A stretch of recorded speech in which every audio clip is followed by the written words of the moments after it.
Koto, welcome to everyone who is live streaming today, and welcome to staff and councillors back into chambers after 8 months. Kia ora, Malcolm. Morning all.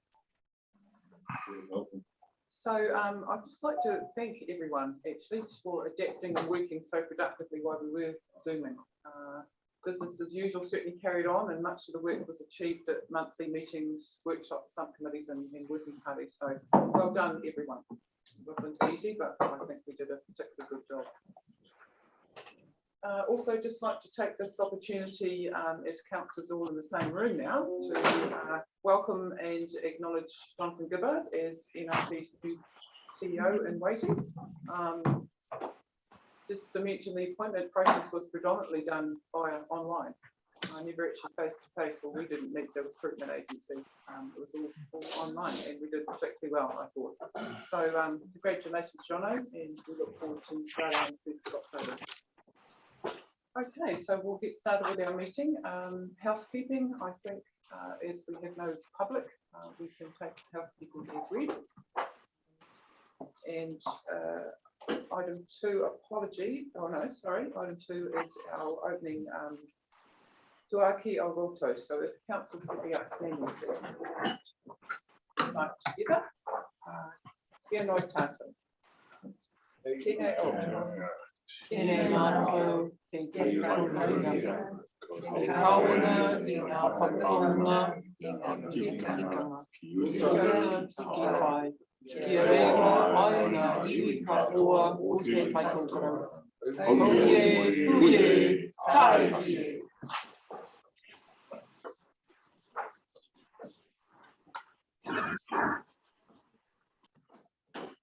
Move on to apologies.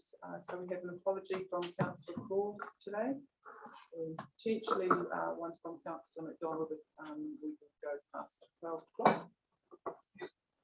And of course, our CEO Malcolm is joined by Zoom, but that's not an apology. So could I have a mover and seconder? Thank you, Rick. Seconded Terry. All those in favour of accepting Councillor Call's apology? Aye. We'll take declarations of interest as we go. Thank you. And this is some that are to be declared now. Item 5 on page 6 is the confirmation of minutes of council meeting on the 23rd of March and the extraordinary council meeting on the 12th of April. I have a move and seconder, please. Thank you, Joss. Seconded, Rick. Are there any matters arising from either of those two meetings? All those in favour? Aye. Thanks. Carried. 5.2 on page 18 shows the record of actions.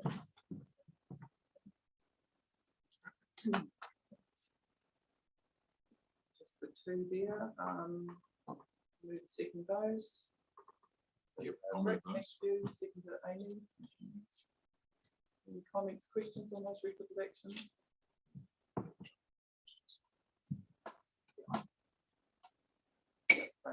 Okay, all those in favour? Aye. Against? Carried. 6 on page 20, the financial report. Bruce, is there any commentary or?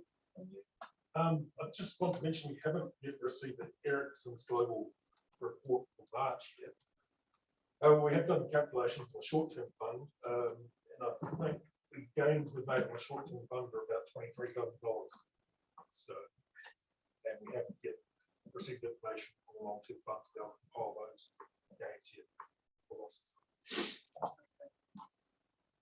Any comments from you, Malcolm? Thank you, Bruce. No, thank you, Chair. Stuart. Not on that, not on the report. Only to note that the most of the budgeted gains wiping out of non-reoccurring expenditure items associated with salaries, and that's an interesting one because in looking at the way that the year will pan out, then those aren't, they're not carried, they're not carried forward. But there is some more in the papers further which talk about reserve accounts and things that it'd be quite good to bring up a bit of some ideas around financial flexibility in relation to perceived surpluses.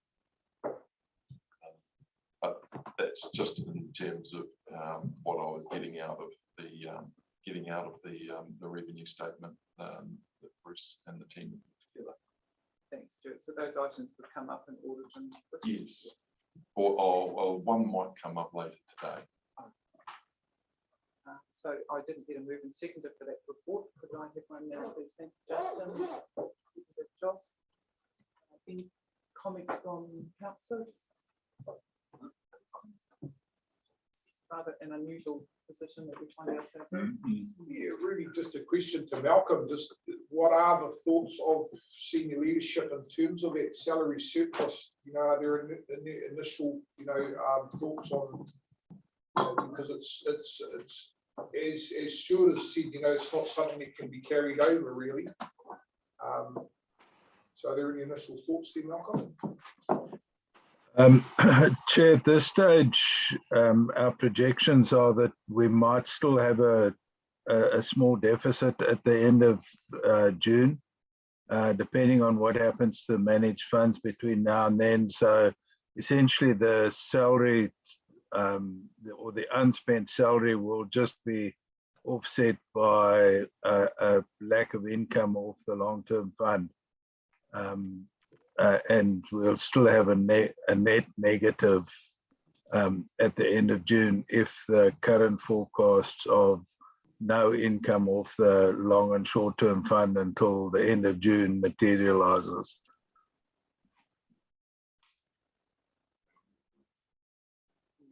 Still an unknown. Hopefully it won't turn out that way, but a bit to make up on those funds.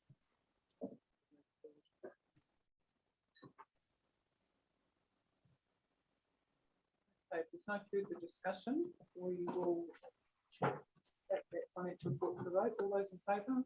Aye. Against? Moving on to section 7, which is the decision-making matters, page 24.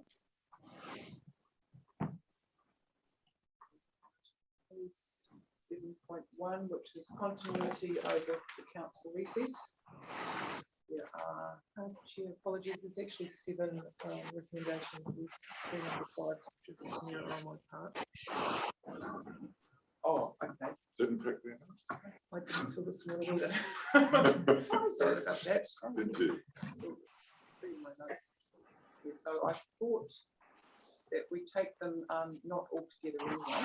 I was one first that received the report. Move and seconded, please. Thank you, Colin. Seconded, Amy. All those in favour? Aye. And I thought we'd take 2 and 3 together. Yep. Thank you, Rick. Seconded, Josh. So that was talking about the delegation. So is anyone not clear on what those delegations aren't? That's talking about making decisions on rates and bylaws, borrowing money, or disposing of assets, how to adopt long-term plans, annual plans, annual reports, appoint a CEO, adopt long-term plan, associate remuneration policy. A to H there. We're only talking 2 weeks. 2 weeks. Just that people went past Yeah. How long did you say? About 2 weeks. Oh, Can't remember exactly, but So any further discussion on all those in favour? Aye. We need the 5, 6. One of those 4, 5, 6. Yeah, 4. Yeah, sorry. Please start now.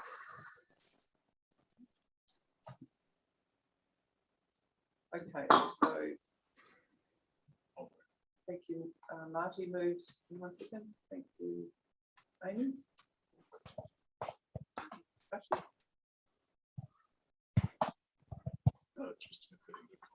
There's no, fairly straightforward. Yeah, there's no meetings in that time anyway, would there be? No, Wouldn't because know. you wouldn't have a forum. No. It's just making sure that they do. Yeah. Yeah. Okay, that's in favour? Aye. That's great. 7.2, which is on page 29.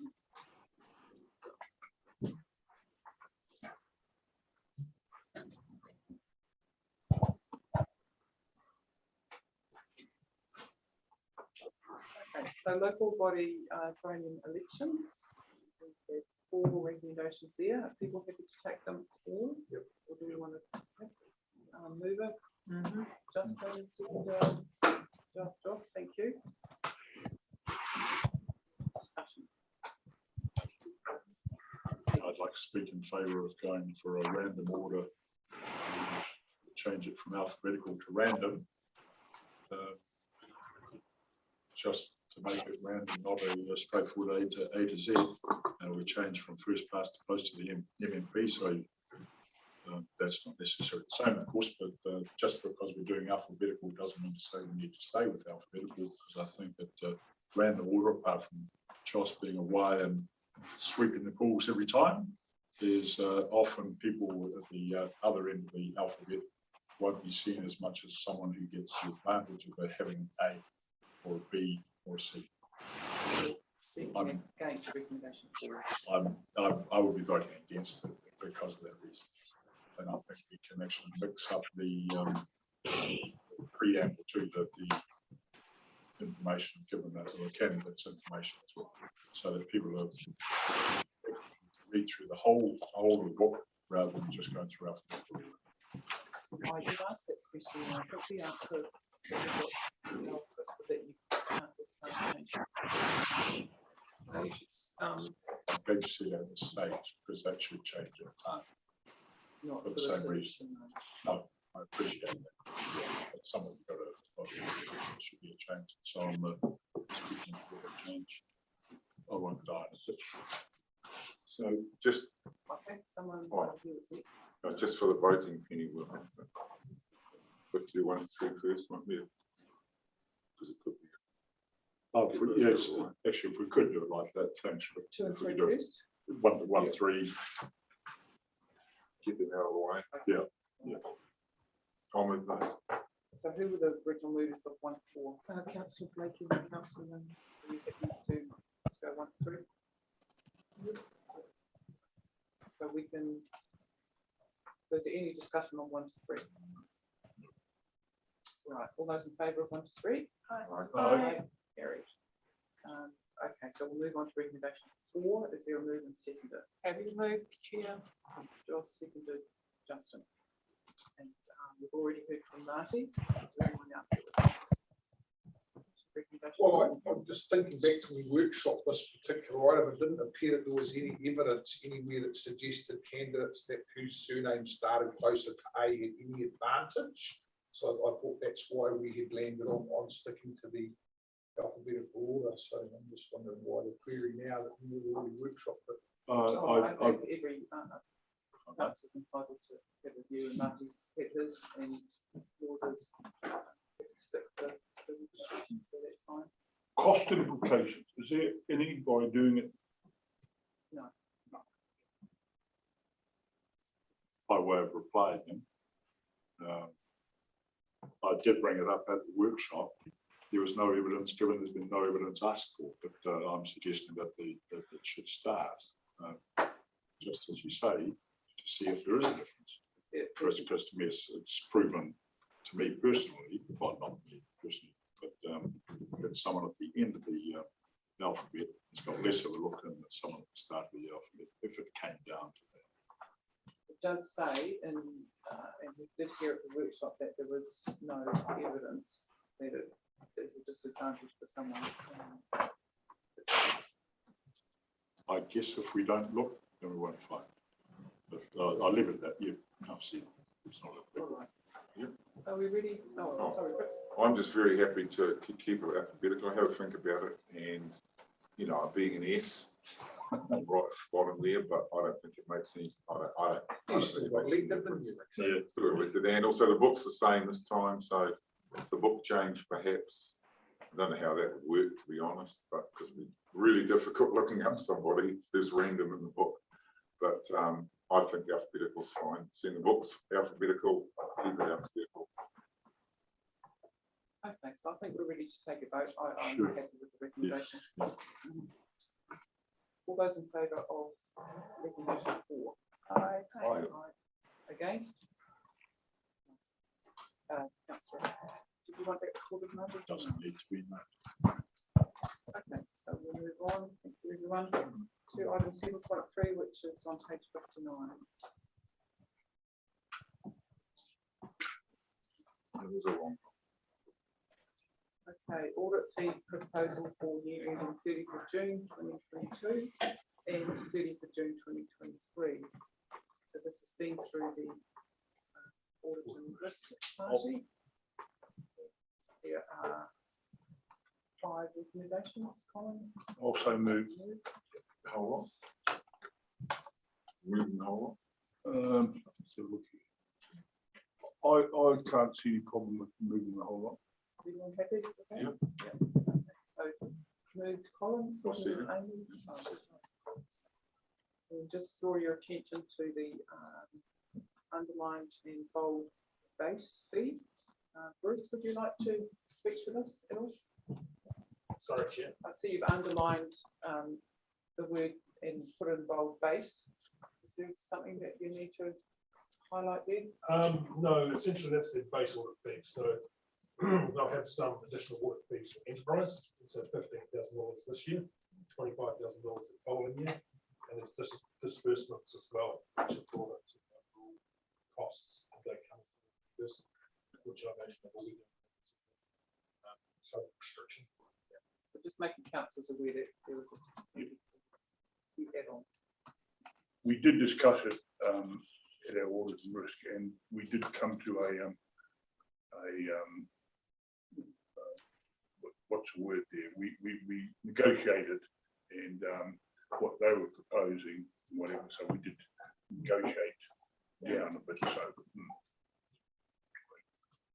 Yes, it was a bit good higher. negotiation because it worked out in our favour. So well Yeah. done, Bruce. Thank you for that. Any further discussion? Okay, all those in favour of recommendations 1 to 5? Aye. Against? 7.4, future harbour remediation business case on page 67.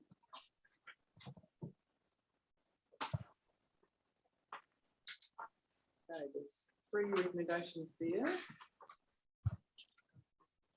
Go ahead, mover. Justin, seconded Rick. Shano, is there anything you'd like to talk to on this report? Thanks, Chair. Comments, questions from councillors? Oh, just a question, John, just wondering, did you have a timeline at all for presenting the options assessment to council, John? Good, Justin. Intention was to come back as soon as likely in February after the elections for discussion around development of the criteria, then assessment of which harbour or harbours it was going to then support with the intention of it starting.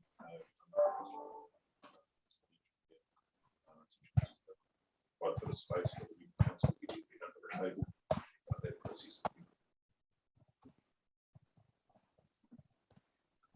Nothing further?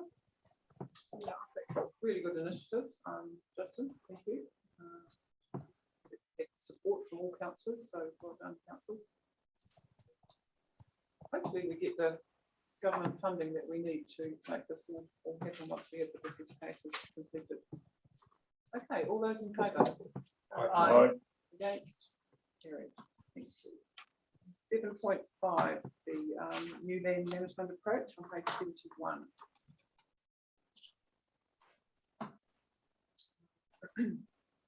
fair bit of work done on this one as well.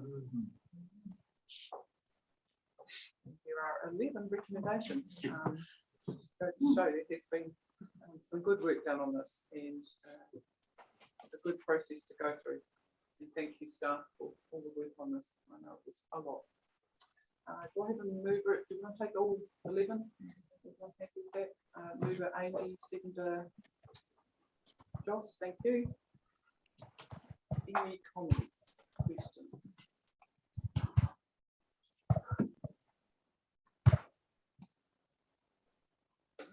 Well, I will just say, I mean, there was a lot of discussion on it, so I think that those figures weren't arrived at just picked out of the air. They were debated at length.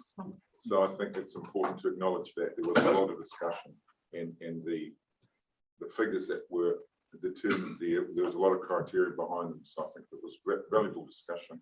And I think that the fact that there's going to be a review in around about 18 months' time certainly enables some changes to be made if there are any needed. Stuart, did you have I was more a bit of clarification. So I just, in terms of looking at ensuring council's got continued financial flexibility, is it, do we tie one hand behind our backs? I'm thinking of number 6, just where you about where end of year budget surpluses get put into in this case, the land management reserve. Is that a constraining reserve, or would it be better to have a better holding reserve like the equalisation reserve that gives you much greater forward financial flexibility?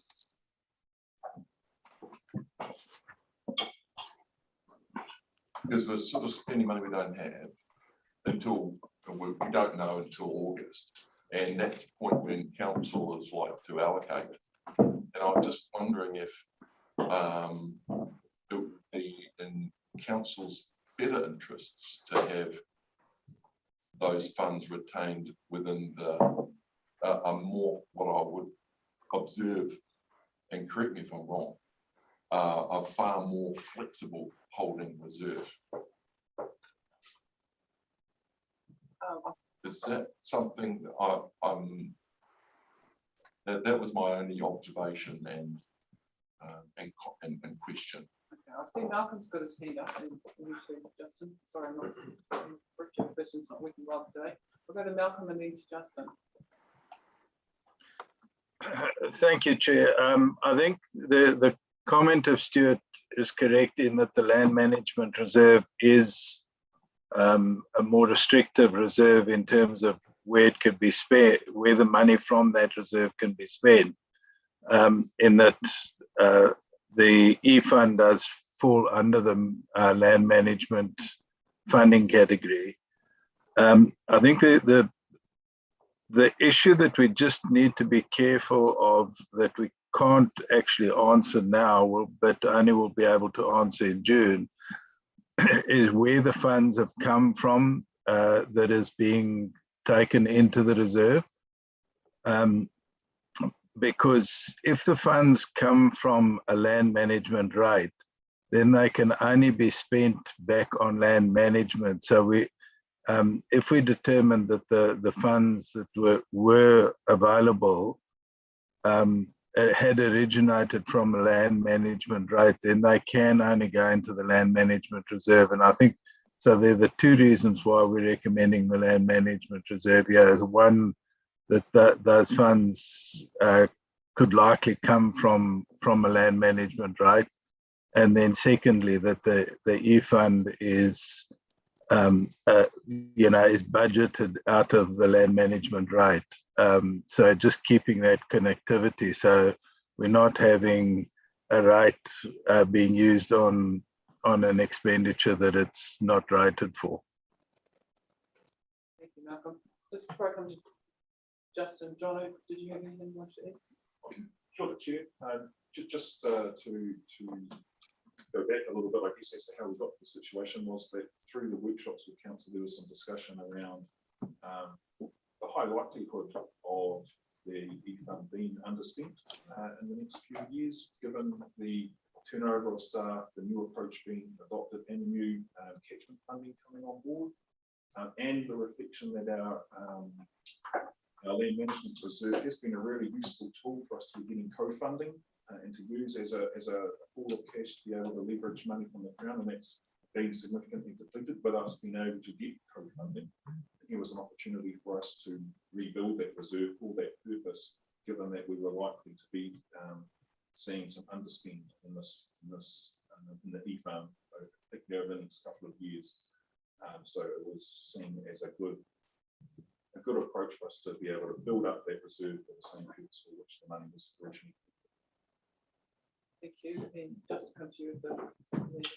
I'm fully supportive of any surpluses, going back into that land management reserve, because, traditionally it's been overprescribed, the fund, and there's more need, than ever now with the, coming regulations, and we know, sheep and beef farmers are bearing huge costs, under the revamped freshwater regulations. So I think even though there may be, surpluses in the future due to, staff capacity, and the fact that the land management team's thin, I'm certainly hopeful that there will be, catchment groups that will form and apply for large grants from the council to get work done on the ground, supporting, improved environmental outcomes. So I'm fully supportive of that, that funding really staying in that, in that reserve to do that, to carry out that work.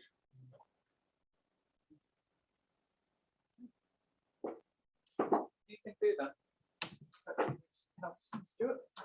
Oh, no, I think that clarified that it's talking about, in a sense, it's a carry forward of what is already within that that remit, I guess. So yeah, some clarification for that. Thank you for that. Thanks. The fact that it's a targeted rate. So, yep, the points that Malcolm made. All right, everyone ready to vote on those 11 recommendations? All those in favour? Aye. Aye. Against? 7.6, request to carry forward operating expenditure budget for ESMAP, page 82.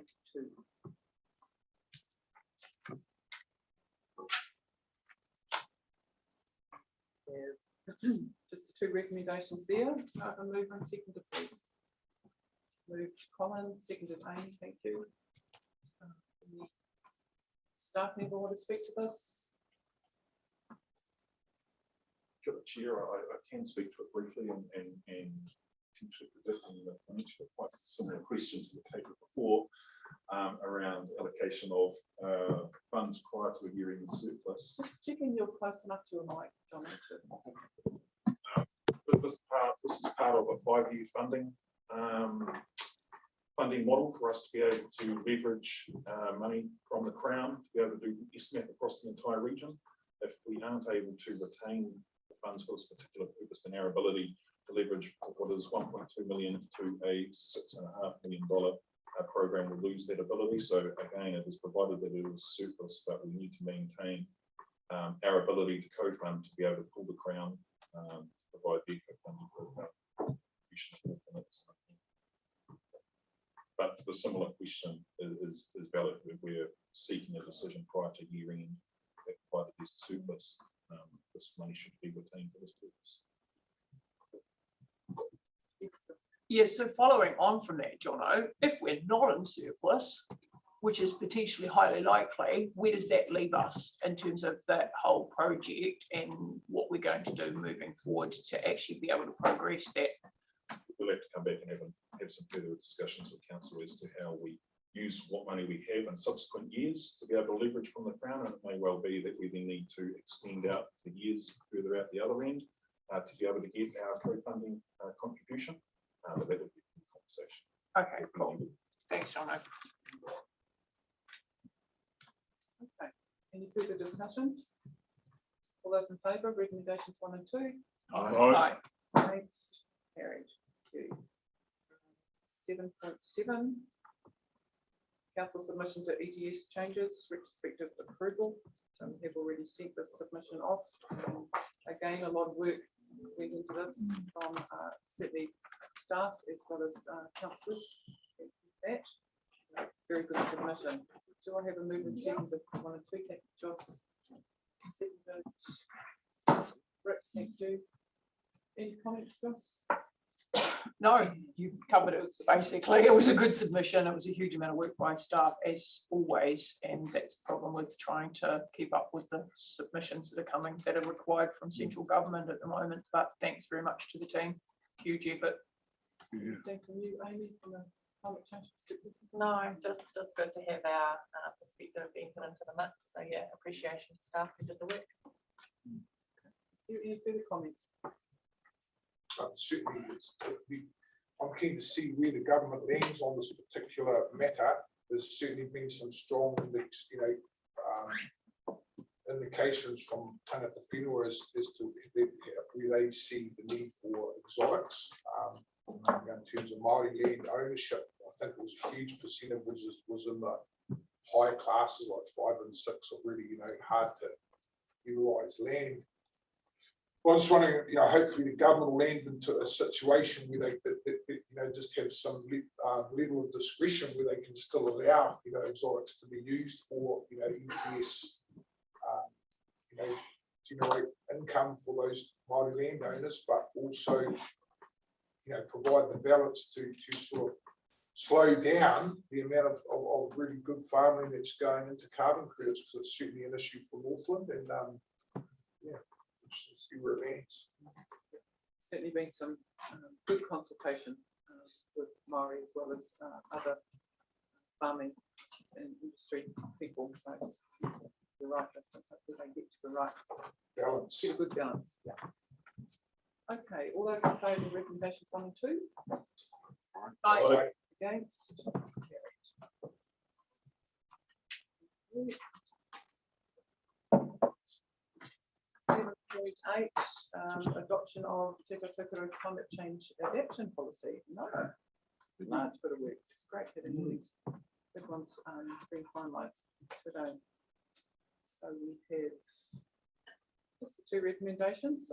Mover Amy, second Joss, thank you. Any comments from you? Yeah, I don't know if Tom or Victoria want to speak to it first. I haven't got anything through the chair to add to the agenda item, but we just wanted to acknowledge the huge amount of work that had gone on with this project for previous staff as well. So I just acknowledging Matt de Boer, Justin Moffitt and Jan van der Wille from our teams that have put in a lot of hard work over a number of years into this particular strategy. Thank you. Cool. Yeah, thank you, Victoria. Spot on. It's been a lot of work done by staff to get us to this point, and this is a piece of work that we are getting all the councils in Northland to work together on. So that in itself presents a really great opportunity for good discussion and clarifying sort of how we are going to collaborate into the future.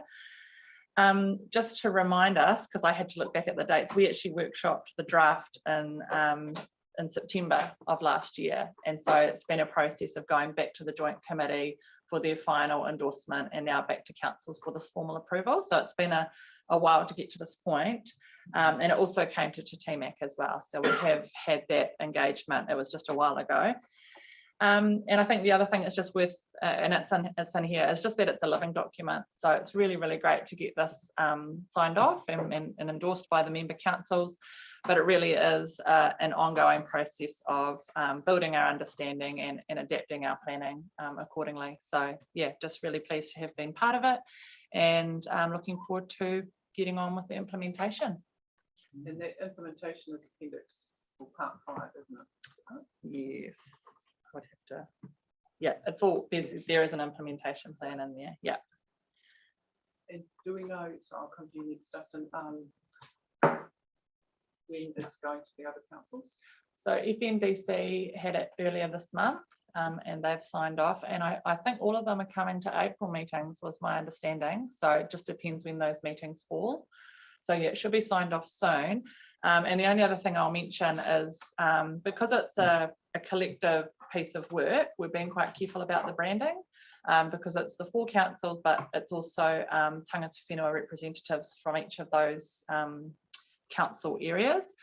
And yeah, so there will be an interim approach to the branding while a bigger piece of work is being done around the identity. So it will go onto a fairly neutral website where it can be viewed by the public and the reference point for a while until that bigger piece of work is done, where everyone's agreed on how we kind of have an identity for the work.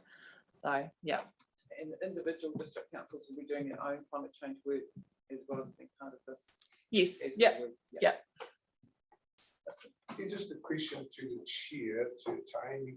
With one of the key objectives being, you know, like identifying priority actions for local government, is that sort of an iterative process where you've landed on some key priority actions at the moment? I think so. The actions that are in there are the current priority actions, but it really is an iterative process. And there's a lot of work happening in central government, which needs to be translated into what we do here locally. The other thing is it's already been peer reviewed by a climate change policy expert. And so that has already given us, the review was very supportive of the work and really complimentary of the work that staff have done. But it's already given us a few things to look at. So there's a review planned for this strategy later this calendar year, and that will bring in any further knowledge we've got from central government around where they're heading and what we need to do as a region, and that the policy expert review. And there's also a piece of work as part of the branding and identity. We're also working on sort of Mātauranga Māori, how this really works with our Māori communities and how we can bring that and reflect it better in the strategy. So yeah, it's just ongoing really, how we are prioritising and articulating those priorities. Yeah, I just wanted to highlight a key priority, because I obviously not being part of the working party or the council discussions. Key priority I see is the protection of our lead soils, and I know central government is finally coming up with some legislation giving stronger direction to local government. But issues like the Ukraine war has highlighted food security across the globe, and to me it's probably something that we might overlook. But the protection of those elite soils to me is a key priority in terms of future climate change, because food security is going to be one of the big things that the initial impacts of climate change is going to impact upon, with loss of arable land around the globe.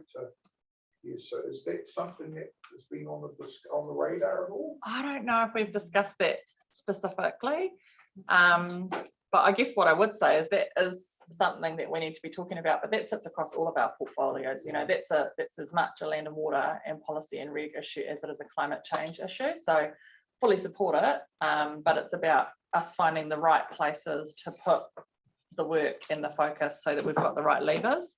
But yeah, I'll keep it in mind for a future discussion. Okay, thank you. All right.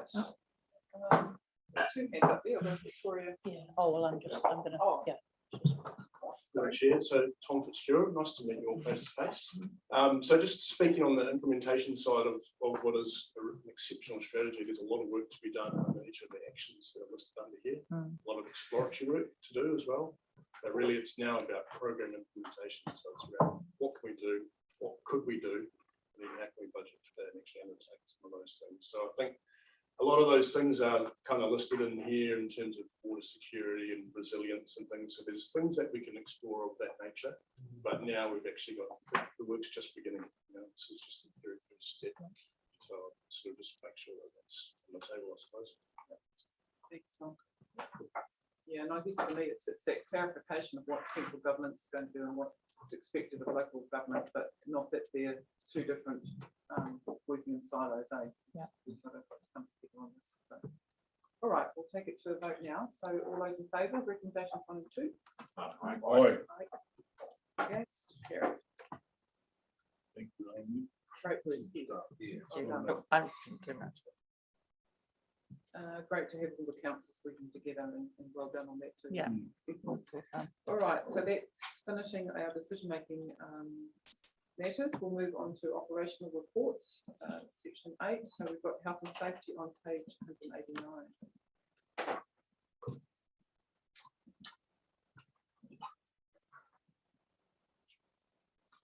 So we've just got one recommendation there to receive the report. If I can move on second, please. Also move.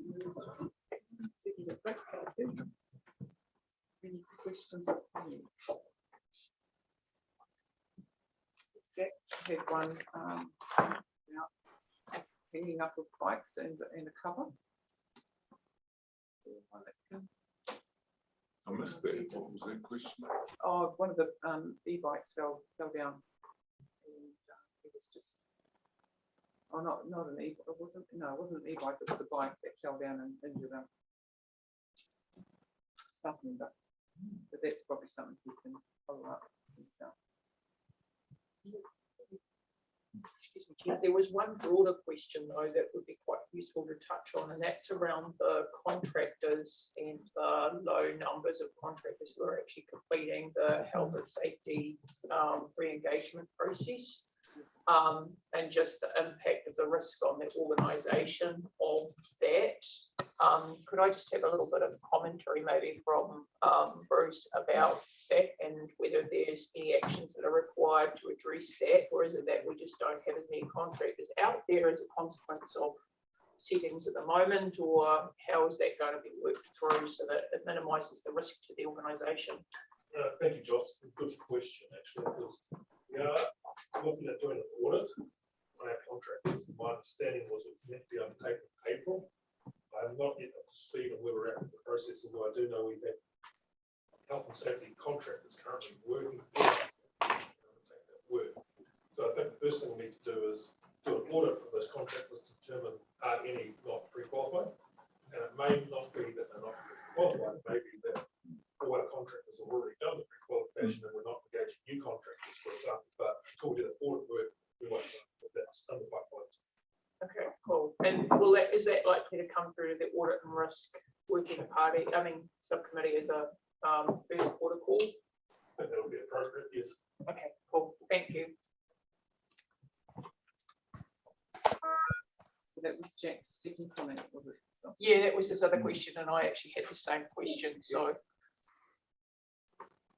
Yeah, it's predominantly a staff capacity issue. Good to know it's been addressed. Good question. Thank you, Joss. Any further questions or comments? They still, contracts still do an assessment, don't they? We've got them, when they put in for a contract, they do give us their health and safety policy. Yeah.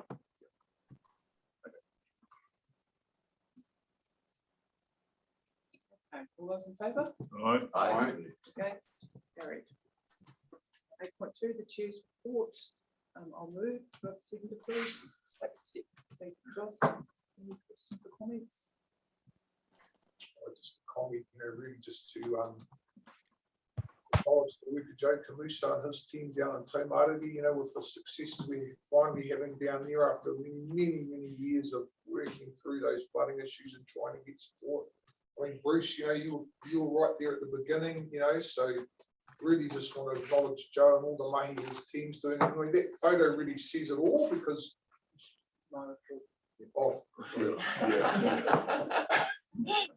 Hold that thought. Okay, sorry. All good. But yeah, what you're saying, Justin, I'll give you another opportunity. We'll just get through this one first. Can I go to vote? All those in favour? Aye. And thank you for the work you do. You really putting it out there with us. You are very busy and we do appreciate what you do. So thank you. We'll go to 8.3, not 5.3, which is the Chief Executive report to Council. Justin, I guess you probably move this one. And Victor? Yep. Thank you, Amy. Listen, if you'd like to Continue. Yeah, now that I'm onto the correct item, thank you, Madam Chair.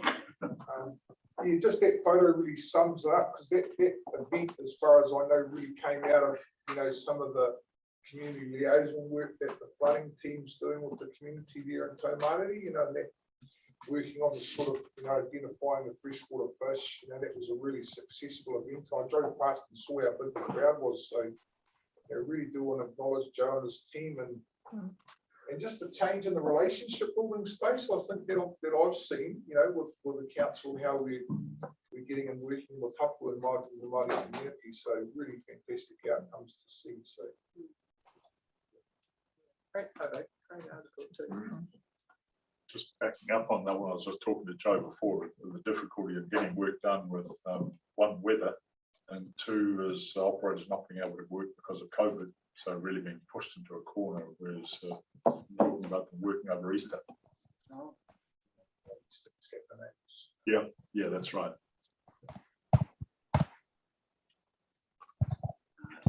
Any further comments? Yes, Now, I was speaking to, and page 196, the Kingfish site. So I was speaking to Andrew Forsyth yesterday at the Anzac Parade, and he's very keen to show us, show councillors how far how it's gone. So I said I would bring it up in a meeting today, and we progress from there, because he's very keen because it's going so well. And when you look at it all, everything's in green. So he's particularly to show us around when it's all in green and nothing's in red at the moment. Oh, 196. So I think it will be good to progress. It's a really good project. And thank Malcolm for pushing it along at the very beginning as well.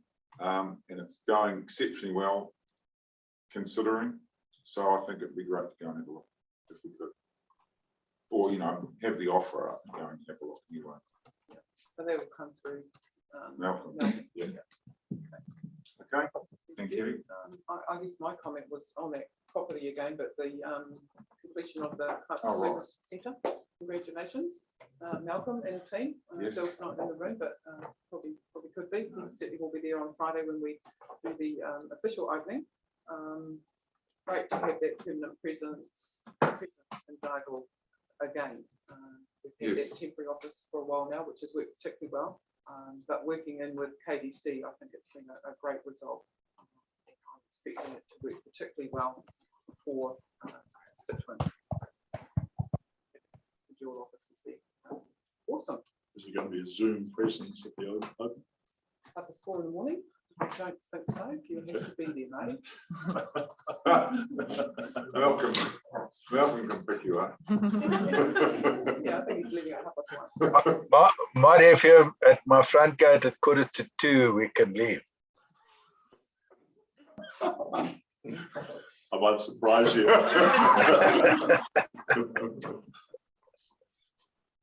Yeah, another great report. Thank you, Malcolm. As always, it's so interesting to know what's going on, even with a staff that's not at full head count. So is that 1:45 or 2:15? Okay, for you, we'll make it 1:15. We'll still make it about 4. Just one point here in relation to page 204, the rainfall, and as you look at that, it's still pretty dry in the north. As you can see that the rain there, and I'm a little disappointed that FEMA says they changed the weather seasons for permits and that, and they've done it holistically through the whole of Northwood, and it has had an effect on the far north, really. People started lighting fires, and poor old volunteers are running out left, right, and centre. Yeah, so, but that's it's not to do with that, but I just sort of make that comment here, and I have, as an individual, approached it, and probably in hindsight they didn't do it right at the time. So that would go to which committee? To the civil defence? Yeah, but They're represented on that. I'm not quite sure. No, I think Fiends make that decision on their Yeah, own. so, Kia ora, Chair, yeah, so Fens would make the decision on the fire season. All we could do through the CDM group committee would be to feedback. Yeah. Yeah. And they do have representation on that committee. Yeah, I was surprised as well. to Yeah, see I those was findings come up in Kuiper as well. Yeah, well, that's an observation. Thank you. I did see on the news actually on Friday, was it? Ahikara. Wastewater highlighted there. Which Fana spoke to. but Yeah, that was your, just a question in relation to the municipal wastewater treatment plants, table in there. And just to acknowledge, Colin, it's brilliant to see that we're getting this level of detail in the reports now. But my question is around, some of the responses that we, that issues will be addressed in replacement consent. What in practice, what does that mean, Colin? If we know there are issues, and how will the new consent, isn't that being an assumption that we already know the outcome of the consent process? Not necessarily, because we know what the particular issues are. Of course, we'll be asking the applicant for Far North District Council in many cases what they propose to do to mitigate or improve the situation. Now, we know in the Far North in particular, there's a number of the treatment plants still discharged to water, and one of the key issues that keeps coming up is discharge to land. So some of the critical aspects of that is to ensure that they're investigating their options for land disposal comprehensively and thoroughly. If you recall with Taipa 1, that's what the consents essentially have required. So we see that as being, if you like, almost like a template for the remaining discharges. And you will recall that the Far North District Council has budgeted for a number of their consent replacements, assuming that there's probably going to be significant upgrades. Yeah, thank you. That really does. That was what the direction I was heading with my question, Colin, was that within their LTP budgets, are we confident that they will be able to meet their consent conditions? Because at the end of the day, some of it's still uncertain. With increasing costs of construction and infrastructure, it's always difficult. A year ago, you're budgeting. Now we've got COVID and increased costs. There's going to be that degree of uncertainty if they've allocated enough money, but until we get around to the finer detail, it's just a thing to look out for.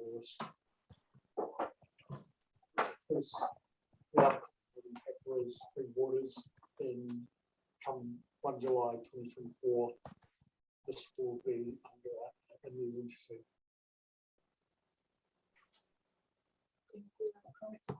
Yes, I've got it on page 209, the Pura, Rendu and High Value area. They've just launched their new website, so please have a look at that. And next week they've got, I think it's the Air Force. Anyway, they've got a whole week they've jacked up the Air Force to come in and cut tracks for them in that area. So they are really getting stuck in and doing a whole lot of good stuff. So I'm hoping to get down there to have a look. And I know some of the staff are going as well. So they are, and they've got quite high powered meetings, and they're really pushing ahead. So, and looking forward to debating their NRC funding next year when it comes up to the long-term plan, because they do want to extend. And as you know, I've been pushing for them to go right coast to coast, and they think they're at that level now. So I'm hoping we can support them blocking them. You remember they based around the Maranui block of 400 hectares. They're now up to pest control on about 23,000 hectares, and they could finish it off to the coast, the west coast, the east, I think. So well worth having a read of, and they've done well getting the Air Force in there for a week track cutting. Thank you. I'd be interested to hear on what basis they got the Air Force in. Well, I don't know. Don might know. Don. We went at the meeting, Don, really. Don and I didn't go to the last meeting, but they did talk about it. So that's what we know. Yeah, but I can find out. Yeah. We'd use that as a template rolling out with the armed forces, et cetera, et cetera. Well, I think it's the Air Force. It's one of the armed forces, Air Force, I think. Yeah.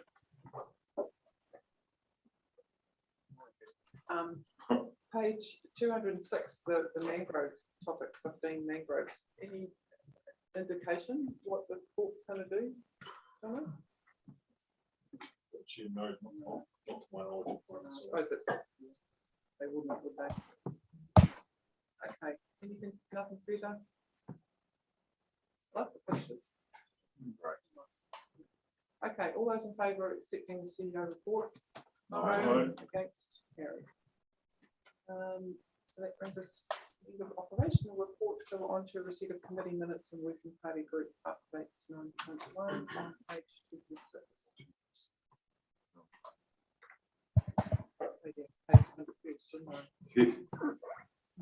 Okay, so we've got several there. Just the recommendation is to accept them, I guess, isn't it? Seconder Marty, thank you. So we will, I'll just work through.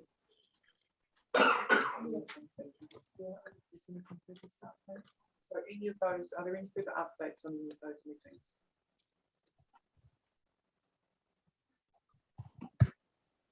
That said, Tiana Orotori, No, Tiana is still just going forward.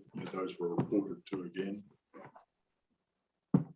It's joint climate change, joint regional economic development, all of this investment property.